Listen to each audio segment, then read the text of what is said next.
Friends, ఇలా చూడండి, బీరపాదు పింద ఇలా వచ్చింది. ఇప్పుడు పాలినేషన్ చేయాలి మనం దీన్ని. ఇంకా మామూలుగా కాయ వచ్చేదైతే కింద పింద ఉండి పైన పువ్వు ఉంటుంది. అలా కాకుండా విడిగా పువ్వు ఉంటుంది.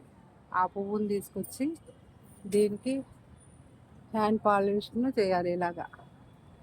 ఇలా చేస్తే పింద అనేది పండిపోకుండా రాలిపోకుండా కాయ అవుతుంది. ఇవి అయితే బీరపాదు నైటే వస్తాయి. ఈ ఫ్లవర్స్ మనం చూసుకోం కదా, ఆ టైంలో మనం గార్డెన్లో ఉండాలి, చేయాలి. కింద ప్లేస్ అనుకోండి, తోట చేయొచ్చు. మనం గార్డెన్ పైన ఉంటుంది, మనం కింద ఉంటాం, వీలు పడదు. ఇవాళ లేట్గా వచ్చాను నేను, దానివల్ల నాకు కుదిరింది చేయడం. ఇంతకుముందు చాలా పిందెలు పడిపోయినాయి, మరి ఇలా చేయలేకపోయా నేను. ఇప్పుడైతే కరెక్ట్ టయానికి చేయగలిగాను.